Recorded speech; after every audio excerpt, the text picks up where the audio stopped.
Hi, I'm Pat Keegan and welcome to the DIY Home Build channel.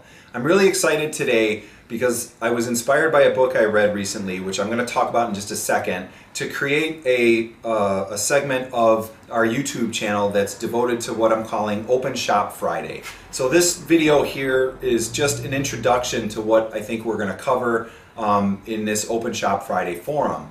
And the reason I came up with Open Shop Friday is I was inspired by a book I read recently, which I'm going to share with you in just a second. Coupled with the fact that I know that I extensively talk about the importance of generating a cut list and making a plan and making sure that all your measurements and minimizing your setups and all those things are really valid, and we want to always try to work to optimize and get more efficient so that we can build more cabinets at a better rate. But sometimes you just want to get in the shop and wing it. You have an idea, you have a plan, you just kind of want to go out, turn on the lights, amp up the saw, get some scrap material, and just go to town and build something without a plan. And I think you need to have room for that because I think that's creative, and I think that it's in being and showing this kind of creativity muscle, flexing the creativity muscle, that you kind of come up with some revelations for yourself. And it's okay to make mistakes. I make mistakes very frequently, and I think that's important because mistakes can be our best teachers. And yes, I know people will respond that it's better to learn from the mistakes of others, and while that's true, you really get the lesson by just kind of getting in and getting your hands dirty, and if you make mistakes, so what? So I'm very happy to kind of be launching this. We're going to cover all sorts of different things in the Open Shop Friday. They're just going to be kind of random topics that we'll talk about. I plan to address some table saw safety based on a comment that one of our viewers made, and we'll talk about that because that's extremely important here. And even though I've been using a saw for more than 20 years, that almost is like you get very comfortable with it, and you can make mistakes actually if you get too comfortable with something, even like a table saw. And so we're going to talk about safety videos. We're going to talk about small projects that we can make to improve our home as well as the shop in which we work. I've seen a lot of YouTube videos where the garages that people work in are horrendous, and I can't say that I'm not guilty of having many times where the shop has just been a mess. I've got 3 projects going. You can already see actually behind me, what you see with that steel frame is I'm making some industrial urban type furniture pieces, and I've got a couple, you can't see them below the table, but I've got a couple of welded up frames for nightstand tables, and obviously the bed frame that you see back there, I just have to attach the wood to it. So in any case, that's kind of going to be the impetus for the Open Shop Friday, and I'm really excited to do it and to share some stuff with you guys. And there's just lots of topics I got going around. So I think that creativity is important, and I don't want to give the impression that cabinet making should be all business and no fun. And it definitely, if you're doing a big job, or certainly if you're doing a job for a client, you really got to be on the money, so to speak, and have everything planned out and all the details, because even though you plan so much, it is custom cabinetry, so everything, there's things that pop up. So if you don't have a good plan to begin with, it's much harder to manage those things that pop up. So anyway, that has its place, but for Open Shop Friday, consider this the official kickoff. We're going to be coming in and making some pretty cool stuff and talking about some very important things, particularly with safety.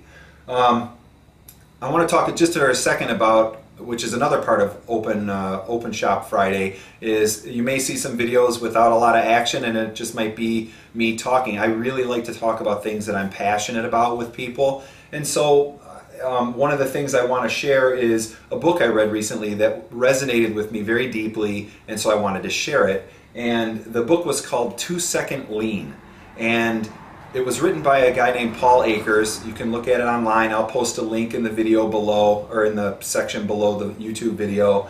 And if you know anything about lean, if you've worked in any kind of corporate culture and you've worked or in any kind of factory job or in any kind of industrial setting, you've probably heard the word lean tossed around. And a lot of people are like, oh my God, it's process improvement and things like this. And they get, they're like, they zone out. But, and believe me, I'm exactly the same way. So, but this book really resonated with me because the author himself owns a company called FastCap.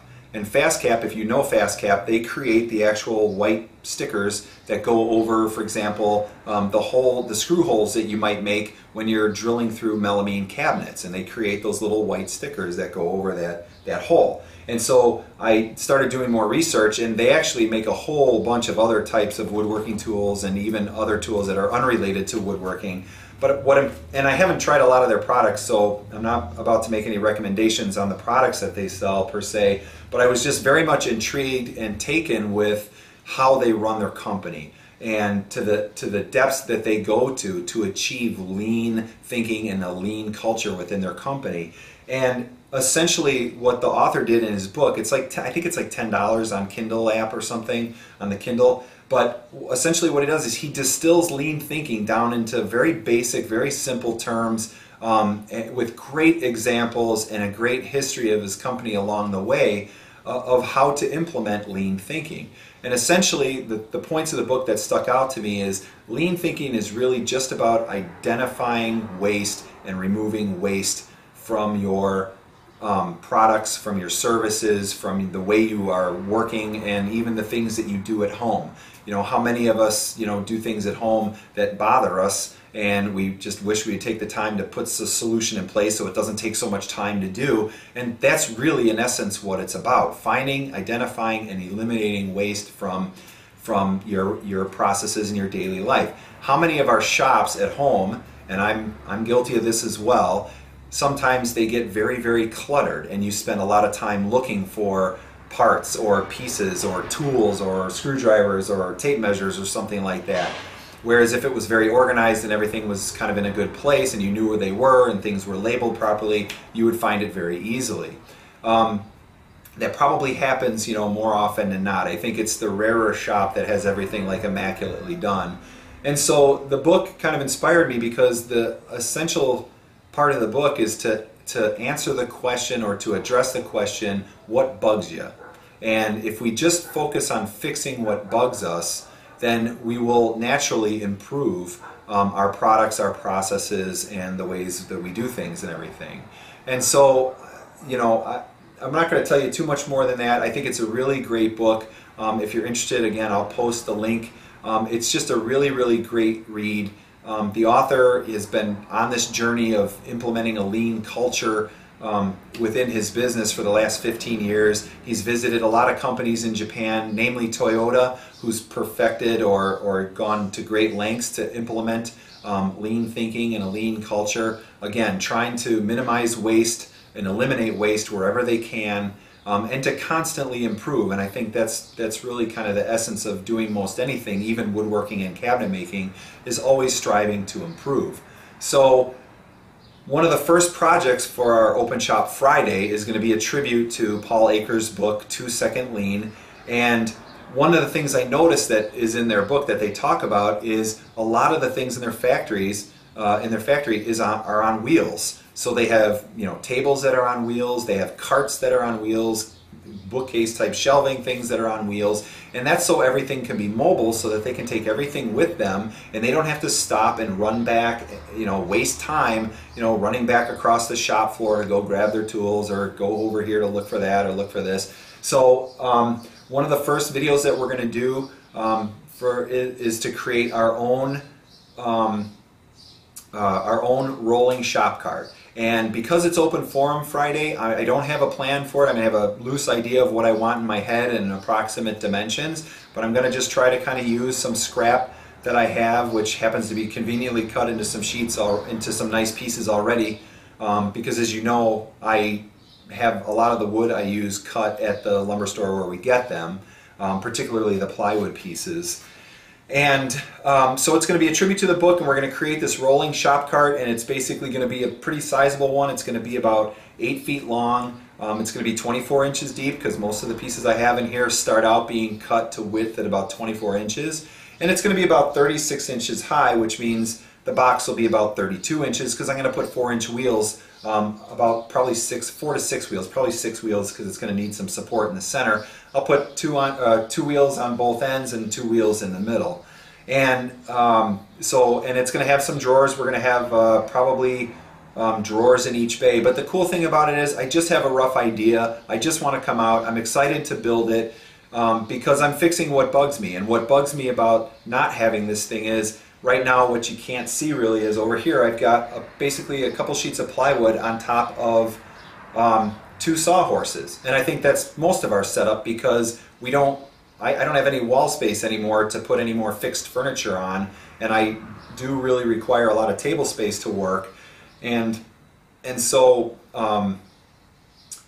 you know, I want to get rid of that and put some more storage because even for filming videos I realize how, you know, I'm kind of new to the whole video filming thing, and I realize how important it is to have space like right next to the camera so that, you know, if I'm working on something here, I can go over, grab something off the table here, or move things off to the side and they're conveniently placed. You know, when I'm doing a normal shoot, when I was doing the cabinets, you know, I had my screw guns there, I had drill bits there, I had all different types of screws and clamps and things set aside so that they were within easy reach. Well, that basically is what lean is. It's optimizing your processes and fix what bugs you. The other thing that bugged me is I couldn't get rid of this thing unless if I had to move it to sweep stuff out, or, you know, it was in the way for something that I had to bring in, like a larger piece of furniture or something like that. Then I had to disassemble the whole thing, clean off the whole surface of the table, put everything onto another table, you know, get rid of the plywood, get rid of the sawhorses that are underneath it, and then I can move in what I have to move in or do what I need to do. And the fact that I'm going to have this cart on wheels is perfect because then I can just roll it out of the way, do what I got to do. I don't have to put anything away. I've got plenty of storage. It's going to be really great. So I'm really excited, and that's kind of my tribute to the inspiration that I took from this book, and I'm a firm believer in looking for inspiration everywhere. Anywhere you can find it. Pinterest, if you're into Pinterest, you know, which I am kind of, I look for welding projects and woodworking projects all the time. Whatever your interests are, you know, just look to be inspired. And so this, I hope, is it's just a talking video, so I apologize. I know there's a lot of you who just want to see action, but I just wanted to spend the time in this video kicking off the new kind of forum that we're starting, which is Open Shop Friday. If you've got any suggestions or things you might want to see, you know, send me an email or visit our blog at homeshopjournal.com. You know, then you can submit an idea, or you can leave a comment in the YouTube video if you want to see something, you know, and I promise I'll put it on a list, and I will definitely try to get it in the free forum Friday or the Open Shop Friday that we have. So anyway, I appreciate you watching and look forward for the next video, which will build the mobile shop cart. Thanks for watching.